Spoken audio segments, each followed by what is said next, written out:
Hello learners, welcome to Unacademy. साल 2024 मेरे और आपके यानी कि जितने भी लॉ एस्पिरेंट्स हैं उनके लिए बहुत ज्यादा इंपॉर्टेंट है, क्योंकि साल 2024 एक हिस्टोरिक साल है जिसको आगे आने वाले कई सौ सालों तक याद किया जाएगा। क्यों? इसलिए क्योंकि साल 2024 में हमने पुराने ब्रिटिशर्स के दिए हुए कानूनों को हटाया और अपने नए कानून लेके आए। ये काम हमने किया क्यों? इसलिए किया ताकि जो मॉडर्न लॉस की रिक्वायरमेंट है उसको पूरा किया जा सके, प्रोसीजर में कुछ कमियां थी उसको दूर किया जा सके और हमारे ब्रिटिशर्स के दिए हुए कानूनों का जो टैग था उसको हटाया जा सके। अब यह बात तो तय है कि साल 2024 को इस हिस्टोरिक चीज के लिए याद तो जरूर किया जाएगा, लेकिन एक चीज जो लोग भूल जाएंगे वो है हमारा स्ट्रगल। यानी कि वो लॉ स्टूडेंट जो साल 2024 में इस एग्जाम को अटेम्प्ट कर रहे हैं या 2025 में करने वाले हैं, उनके लिए बहुत ज्यादा प्रॉब्लम है कि वो पुराने लॉ पढ़ें कि नए, और इस चीज को कोई याद नहीं रखेगा। उसके साथ ही साथ दूसरी प्रॉब्लम है कि केसेस कौन से पढ़े, पुराने कि नए। और मोस्ट इंपॉर्टेंटली वो बच्चे जो इस साल अपनी तैयारी को शुरू कर रहे हैं उनके लिए तो सबसे बड़ी प्रॉब्लम है कि वो अपनी तैयारी को शुरू कैसे करें, पुराने से या नए से, और उनकी फाउंडेशन कैसे बनाई जाए ताकि उनकी जो ऊपर की वॉल बनने वाली है इस नॉलेज की वो इतनी स्ट्रांग बने कि वो लाइफ टाइम उनके करियर भर उनका हेल्प करे और उसके साथ ही साथ वो हमेशा अपने करियर में एक्सेल करे। अगर आप भी इतनी सारी प्रॉब्लम से जूझ रहे हैं तो ये वीडियो आपके लिए बहुत ज्यादा इंपॉर्टेंट है, क्योंकि आज के इस वीडियो में हम इसी बात को समझने वाले हैं। यानी आज हम डेवलप करेंगे आपकी फाउंडेशन को बीएनएसएस यानी कि नई सीआरपीसी के लिए, और साथ ही साथ आपको देंगे एक ब्रीफ इंट्रोडक्शन। तो ये वीडियो आपको क्यों देखना चाहिए? अगर आप अपनी तैयारी को शुरू करने वाले हैं या अगर आप लीगल जनरल नॉलेज को भी ढूंढ रहे हैं तो ये वीडियो आपके लिए बहुत ज्यादा हेल्पफुल होगा, क्योंकि यहां से आपका बनेगा बेस, फाउंडेशन, ताकि आगे आपकी पूरी सीआरपीसी यानी कि नई सीआरपीसी की जर्नी में कोई प्रॉब्लम ना आए। तो चलिए जल्दी से शुरू करते हैं आज का इस वीडियो, और साथ ही साथ इस वीडियो में हम ये भी देखेंगे, एक टाइमलाइन से समझेंगे कि कैसे हम सीआरपीसी से मूव कर गए बीएनएसएस की ओर।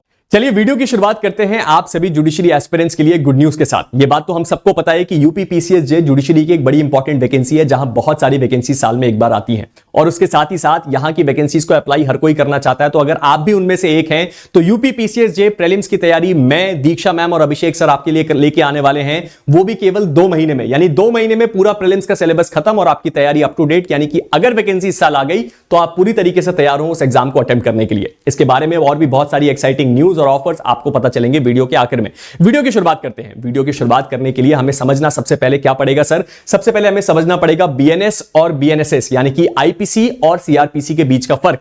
एक है सब्सटैंटिव लॉ और एक है प्रोसीजरल लॉ। दोनों में फर्क क्या होता है? सब्सटैंटिव लॉ यह बताता है कि कौन सा काम एक क्राइम होगा, उसने केवल इतना ही बताया। लेकिन जो प्रोसीजरल लॉ है वो यह बताता है कि अगर किसी ने कोई ऐसा काम कर दिया जो क्राइम है तो उसको किस प्रोसेस के तहत सजा दी जाएगी, और यही है बीएनएसएस। यानी कि यह प्रोसीजर बताता है। तो हमें क्या समझ में आया सर? हमें सबसे इंपॉर्टेंट बात यह समझ में आई कि आज जिस बीएनएसएस को हम पढ़ने वाले हैं वो क्राइम में इतना इंपॉर्टेंट इसलिए है क्योंकि इसने तो केवल यह बता दिया कि आपने यह काम किया तो इसके लिए दंड मिलेगा, लेकिन उस दंड तक उस आदमी को पहुंचाने के लिए जो प्रोसेस है पूरा का पूरा, इन्वेस्टिगेशन का, एफआईआर का, ट्रायल का, वो सब दिया होता है बीएनएसएस में, और इसीलिए यह बहुत ज्यादा इंपॉर्टेंट क्रिमिनल लॉ है।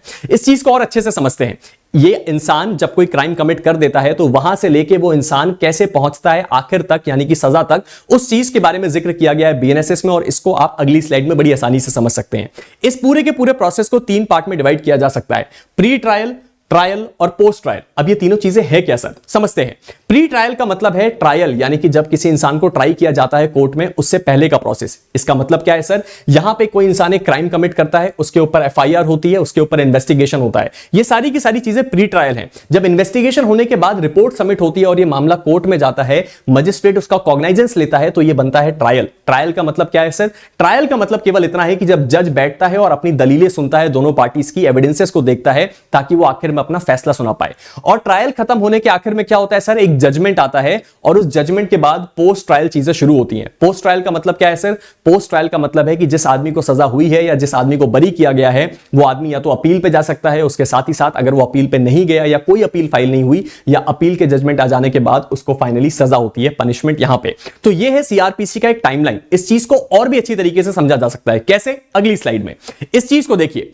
प्री ट्रायल, ट्रायल और पोस्ट ट्रायल, तीनों की चीजें मैंने यहां पे लगा दी हैं। अब आप जरा ये समझने की कोशिश करिए कि क्राइम की टाइमलाइन क्या होती है।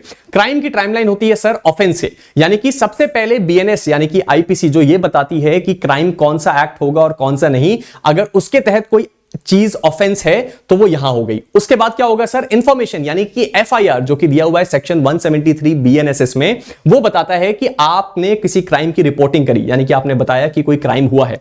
उसके बाद क्या होगा सर, उसके बाद पुलिस जाएगी और उस मामले का इन्वेस्टिगेशन करेगी। इन्वेस्टिगेशन में अगर उसको कोई दोषी मिला तो वो उसका अरेस्ट करेगी। अब अगर कोई इंसान अरेस्ट हुआ है और उसका बेल का अधिकार है तो वो बेल ले सकता है। बेल के बाद वो मामला ट्रायल जाएगा, और जरूरी नहीं है कि बेल मिले, ये केवल एक प्रोसेस का पार्ट है।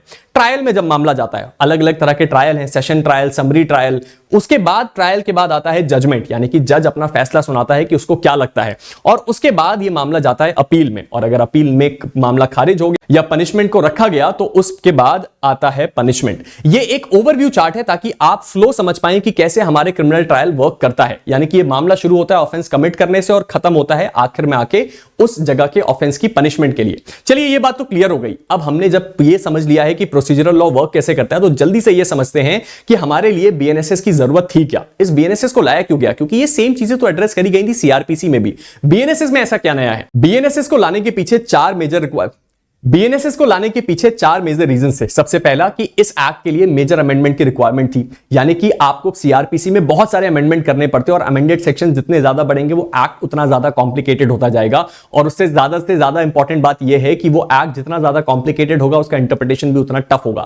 इसलिए ज्यादा बेहतर ऑप्शन था कि एक नया लॉ आ जाए। उसके साथ ही साथ एड्रेसिंग न्यू एज क्राइम, यानी कि हम आज एक मॉडर्न सोसाइटी में रहते हैं, ये बहुत पुराना लॉ था, अब हमें नए लॉस को एड्रेस करना था, हमारे नए क्राइम्स को एड्रेस करना था, और नए तरीके से दुनिया इवॉल्व हो रही है और उसी तरीके से क्राइम भी इवॉल्व हो रहा है। तो इसके लिए बहुत ज्यादा जरूरत थी कि उसको पूरी तरीके से रीमैप किया जाए, इसलिए एक नया एक्ट आया। उसके साथ ही साथ ये जो कॉलोनियल ईरा लॉ का जो टैग है वो सरकार हटाना चाहती थी कि हम आज भी ब्रिटिशर्स के बनाए हुए कानून को फॉलो करते हैं। और आखिरी में प्रोसीजरल रिफॉर्म्स की जरूरत थी, यानी कि हमारे देश में ट्रायल इतने लंबे क्यों चल रहे हैं, कौन सी चीजें कितने टाइम फ्रेम में खत्म हो जाए, इन सारी चीजों को एड्रेस करने के लिए कुछ रिफॉर्म्स की जरूरत थी जो नए लॉ में लाना बहुत ज्यादा आसान था। ये तो बात हुई इसकी जरूरत की। अब जल्दी से शुरुआत करते हैं इसकी टाइमलाइन से, और टाइमलाइन से पहले हमें यह देखना पड़ेगा कि पुराने और नए में फर्क क्या है। सबसे पहले हमारे पास इंडियन पीनल कोड था जो बना भारतीय न्याय संहिता, उसके बाद सीआरपीसी था जो बना भारतीय नागरिक सुरक्षा संहिता, उसके बाद इंडियन एविडेंस एक्ट था जो बना भारतीय साक्ष्य अधिनियम। और इन तीनों के तीनों एक्ट्स का साल क्या है सर? 2023, क्योंकि 2023 में ये लोकसभा में प्रपोज किया गया था, भले ही ये पास हुआ और हमारे देश में इन्फोर्स हुआ कब सर? 2024। चलिए अब जल्दी से शुरुआत करते हैं इसकी टाइमलाइन को समझने से, और टाइमलाइन को समझने से पहले ये फोटो हमारे लिए बहुत ज्यादा इंपॉर्टेंट है क्योंकि एक हिस्टोरिक फोटो है।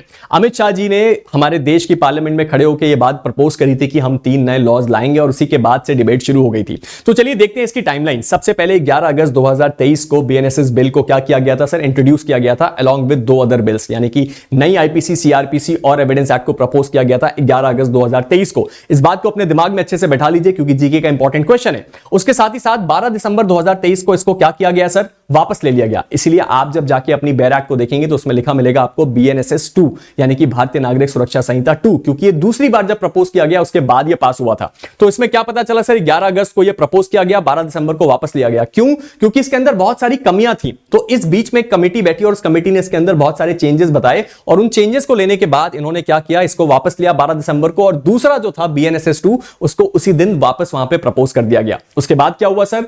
उसके बाद सर 20 दिसंबर 2023 को ये लोकसभा में पास हो गया, यानी कि उसके तुरंत बाद ये पास हुआ लोकसभा में। उसके बाद 21 दिसंबर को ये पास हुआ राज्यसभा से, और सबसे इंपॉर्टेंट डेट जो आपके लिए है वो है 25 दिसंबर 2023, जिस दिन इसको प्रेसिडेंट से असेंट मिला। ये सवाल एमसीक्यू में बहुत कॉमनली पूछा जाता है, और आपको ये याद रखना क्यों आसान है? क्योंकि तीनों लॉ का सेम डेट है और डेट है क्रिसमस की। तो साल 2023 की क्रिसमस में प्रेसिडेंट ने इसको असेंट दिया, और हमारे देश में बहुत ज्यादा खुशियां आ गई क्योंकि नया लॉ आने वाला है। अब मैं ये बात जानता हूं कि लॉ स्टूडेंट नाराज हो जाएंगे, हमें तो खुशियां नहीं मिली, लेकिन कोई बात नहीं, लॉन्ग रन में इसका जो इंपैक्ट है वो बहुत अच्छा होने वाला है। तो ये बात तो क्लियर हुई। 25 दिसंबर 2023 को प्रेसिडेंट से असेंट मिला, और अगर आपको बैरक में ये बात क्रॉस कंफर्म करनी है तो कहां पता चलेगी? पहले पेज पे टॉप राइट हैंड कॉर्नर। उसके बाद आखिरी में आता है 1 जुलाई 2024, जिस दिन से ये एक्ट हमारे देश में इनैक्ट हो गया, यानी कि लागू हो गया, यानी कि पिछले कुछ महीनों से ये हमारे देश में लागू हुआ है, लेकिन इसके कुछ अच्छे रिजल्ट्स हमें देखने को मिल रहे हैं। चलिए ये तो बात हुई एक टाइमलाइन की। अब आखिर में सबसे इंपॉर्टेंट चीज जो हमें देखनी है कि इस एक्ट का ओवरव्यू क्या कहता है। तो इस एक्ट का ओवरव्यू केवल इतना कहता है कि इसके अंदर 531 टोटल नंबर ऑफ सेक्शंस हैं। उसके साथ ही साथ इसके अंदर 2 शेड्यूल्स मिलेंगे, 177 ऐसे सेक्शंस हैं जिनको रिवाइज किया गया, यानी कि बदला गया, उसके अंदर कुछ चेंजेस किए गए हैं। 9 ऐसे सेक्शंस हैं जो कि नए ऐड किए गए हैं, और उसके साथ ही साथ 14 ऐसे सेक्शंस हैं जिनको रिपील कर दिया गया, यानी कि हटा दिया गया है। ये ये तो एक ओवरव्यू हुआ। तो हमें आज के इस वीडियो से समझना और सीखना क्या है? इस वीडियो से हमें समझना और सीखना यह है कि सब्सटैंटिव लॉ और प्रोसीजरल लॉ में फर्क क्या है। उसके साथ ही साथ हमें यह बात भी ध्यान रखनी है कि यह टाइमलाइन क्या थी जिसके थ्रू सीआरपीसी से बीएनएसएस की तरफ हम मूव किए, और मोस्ट इंपॉर्टेंटली हमारे लिए सबसे इंपॉर्टेंट बात जानना यह है कि क्यों इसका फाउंडेशन डेवलप करना जरूरी है। आपके दिमाग में यह बात क्लियर होनी चाहिए कि ऑफेंस कब कमिट होता है और उसके साथ ही साथ पनिशमेंट कब मिलती है, और यह पूरा का पूरा जो रास्ता है यह तय किया जाता है प्रोसीजरल लॉ यानी कि इसी भारतीय नागरिक सुरक्षा संहिता में। जाने से पहले अगर आपको ये वीडियो इंटरेस्टिंग लगा और आप और भी ज्यादा बीएनएसएस के वीडियोस देखना चाहते हैं तो आपके लिए एक बड़ी इंपॉर्टेंट न्यूज है। आज शाम को 7:30 बजे अनअकैडमी ऐप पे मेरी एफआईआर के ऊपर एक बहुत ही इंटरेस्टिंग और इंपॉर्टेंट क्लास होने वाली है, जिसमें हम बड़े नए तरीके से समझेंगे कि बीएनएसएस में एफआईआर क्या है, उसके इंपॉर्टेंट केस लॉस कैसे हैं, ताकि आपके दिमाग में एफआईआर का कॉन्सेप्ट क्लियर हो जाए। और सबसे अच्छी बात, यह क्लास आपके लिए एब्सोल्युटली फ्री है, यानी कि आपको केवल ऐप पे जाना है, इस क्लास को ज्वाइन करना है और हम लाइव बैठ के इसको पढ़ेंगे। तो अगर आप भी मेरे साथ जुड़ना चाहते हैं इस बीएनएसएस की जर्नी में तो इस फ्री क्लास को तुरंत ज्वाइन करिए, जिसका लिंक आपको नीचे मिल जाएगा। और आप में से अगर जो भी बच्चे जुडिशरी की तैयारी करना चाहते हैं तो उनके लिए भी बड़ी इंपॉर्टेंट बात है, सर आपके लिए चल रहा है 50% डिस्काउंट। आपको बस यूज करना है पीएस कोड अनअकैडमी ऐप पे जाके और आपको इंस्टेंट 50% डिस्काउंट मिलेगा। यानी कि अगर आपकी 10 रुपए की चीज है तो वो 5 रुपए में मिल रही है, और ऐसा ऑफर बार बार नहीं आता। तो अगर आप इस ऑफर को अवेल करना चाहते हैं तो अनअकैडमी ऐप पे जाके सब्सक्राइब करिए और यूज करिए कोड पीएस। तो मिलते हैं एक नए वीडियो के साथ, तब तक के लिए आप अपनी तैयारी करते रहिए। अगर कोई भी डाउट है तो आप हमें नीचे कमेंट सेक्शन में बता सकते हैं, और हमारी स्पेशल क्लास का लिंक आपको डिस्क्रिप्शन में और कमेंट में पिन मिल जाएगा। मिलते हैं एक नए वीडियो के साथ, तब तक के लिए stay motivated and keep working hard. Thank you.